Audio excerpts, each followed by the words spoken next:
Приветствую всех на канале Магия Песка. Мои дорогие зрители, меня зовут Ольга, и сегодня для вас я сделаю отсыпочку на такую тему. Вам сообщение. Давайте посмотрим, от кого сообщение и о чем это сообщение. Загадайте, пожалуйста, на себя, и пусть нужное сообщение к вам придет. Важная информация вам, мои хорошие, откроется.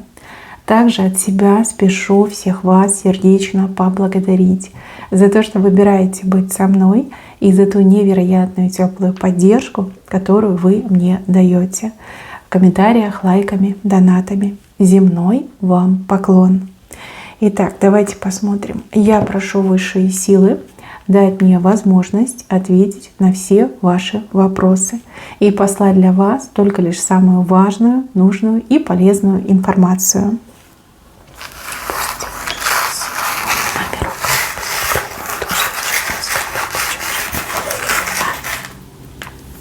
Ох, стрелка вверх. Хороший знак. Вам сообщение от высших сил о том, что скоро ваши дела пойдут вверх. Скоро что-то поменяется в лучшую сторону. У кого-то это связано со здоровьем, у кого-то с личной жизнью, у кого-то связано с деньгами, материальным, работой. Вот видите, стрелка вверх, четко показали. Высшие силы буквально эту вашу стрелку поднимают руками, да, и вверх ее направляют. Скоро все поменяется в лучшую сторону для вас. Вы этого достойны, вы это заслужили. И это законный результат вашей деятельности, вашей активности, чистоты вашего сердца. Хотите верьте, хотите нет, но высшие силы меняют вашу жизнь, улучшают вашу жизнь. Все, что вас беспокоило, начинает меняться, улучшаться, и это на благо вам пойдет. Дальше вам сообщение от какого-то плохого человека о том, что он вас обмануть хочет. Я так понимаю, что душа, да, не совсем еще прогнила, либо не до конца прогнила. И эта душа этого человека говорит, что вот я хочу тебя обмануть.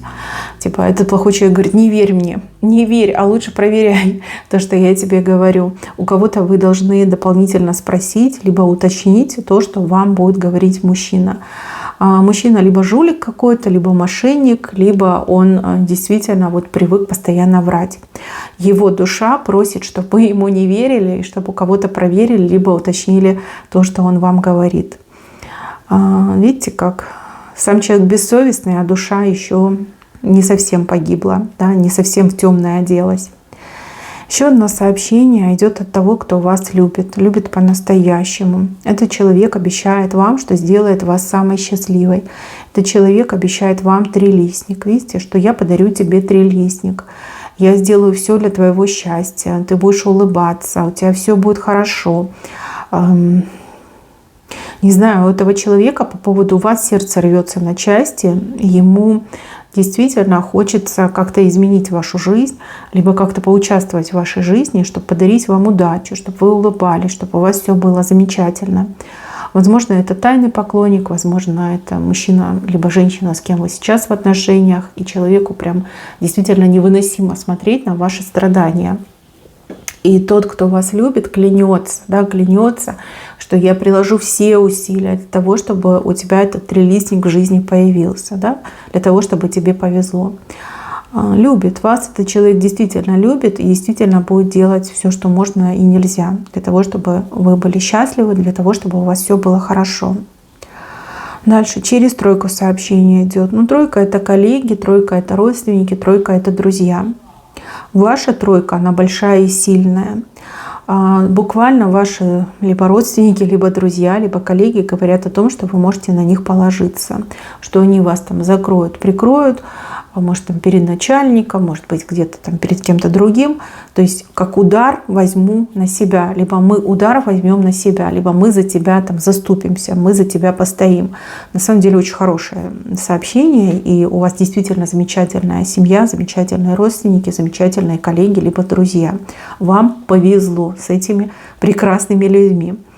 Даже могут, знаете, как прикрыть вас, заступиться за вас, но вам не скажут, да, чтобы вас не расстраивать, либо как-то в другой форме вам подадут эту информацию. То есть им будет тяжело, но они скажут: да ерунда, да, ничего страшного не произошло. То есть не будут вас расстраивать. Но они возьмут удар на себя, вас перед кем-то защитят, либо будут отстаивать ваши какие-то права, либо то, что принадлежит вам. Дальше, мои хорошие, сообщения показано от какой-то пары, как семейная пара, возможно, да, может, муж с женой, да, либо парень с девушкой.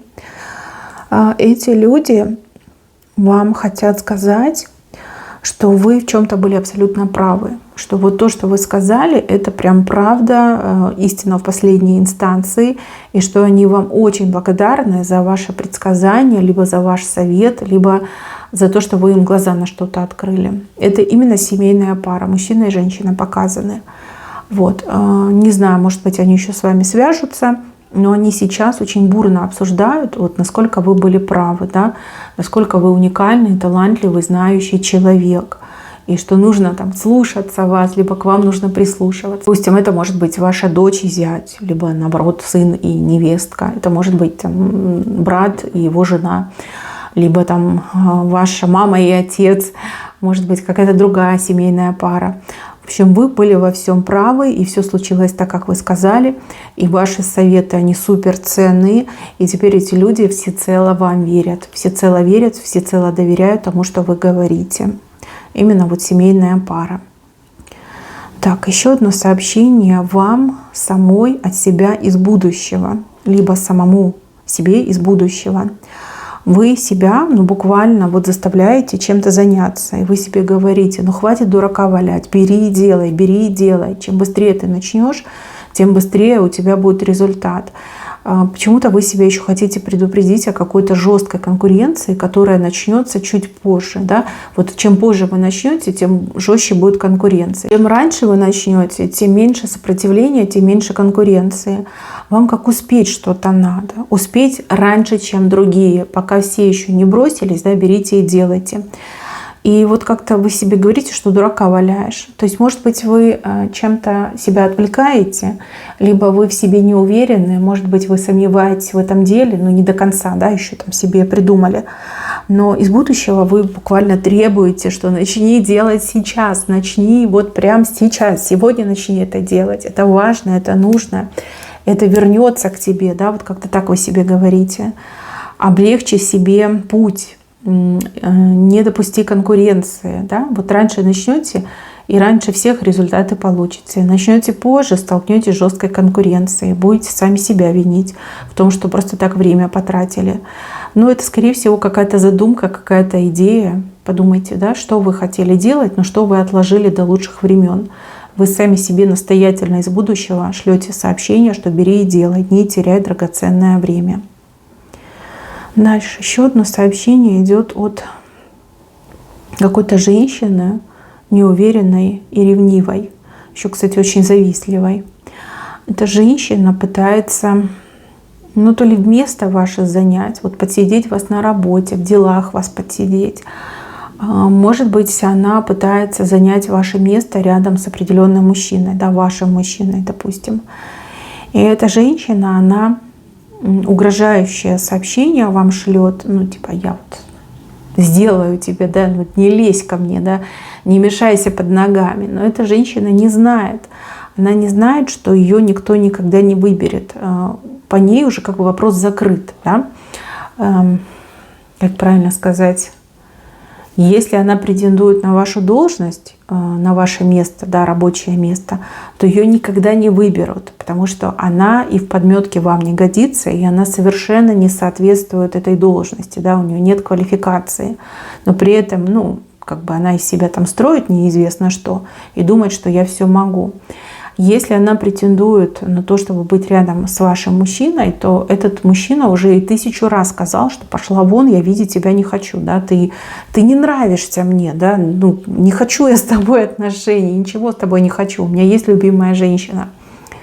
То есть как она ошибается, очень сильно ошибается. И, в общем, ей кажется, что пока вы есть, у нее вот жизнь такая несчастная, там у нее нет работы, должности, зарплаты нет, там мужчины нету классного рядом. Хотя на самом деле она действительно как чужую жизнь хочет прожить, а ей своя отпущена. Эта женщина вам действительно может какие-то сообщения и в жизни слать, причем анонимные, либо с угрозами. Просто не обращайте внимания, не обращайте внимания. Блокируйте и даже не задумывайтесь. Женщина, она завистливая, ревнивая и очень глупая. Она претендует на то, что ей не по судьбе. И, конечно, она это никогда не получит. Но она может вас беспокоить именно вот какими-то сообщениями, да, негативного характера. Даже может каких-то людей подговаривать и к вам подсылать. Просто не нужно слушать, не нужно верить. И живите свою жизнь, а с ней вообще никаких дел не имеете. Пустое. Это сообщение пустое, но оно пропитано именно вот завистью, ревностью, да, негативом. Дальше. Какой-то бывший мужчина, либо бывшая женщина хочет с вами дружить. То есть у вас была любовь, у вас были отношения, возможно, даже брачные отношения, но что-то вот не случилось, не сложилось, вы разошлись. И вот ваш бывший, либо ваша бывшая хочет с вами дружить, потому что вы как друг идеальны. Да? Может быть, как любовники, вы там не сошлись с темпераментами, либо, в принципе, да, не смогли вместе сосуществовать на одной территории. Но вот как друзья, вот хочется с вами дружить. Как не хватает вас, не хватает вашей мудрости, не хватает ваших советов, подсказок не хватает. И вот бывший хочет обратиться к вам с этой пальмовой веточкой. Ну типа давай договоримся, давай помиримся, давай с тобой будем дружить. И вот мне почему-то кажется, что этот человек действительно планирует появиться в самое ближайшее время и именно предлагать вам дружбу. Не любовь, но дружбу. И знаете, может быть, для вас это прозвучит странно, но это какая-то выгодная дружба, взаимовыгодная дружба, да, взаимовыгодная. То есть вам тоже что-то хорошее перепадет от этой дружбы.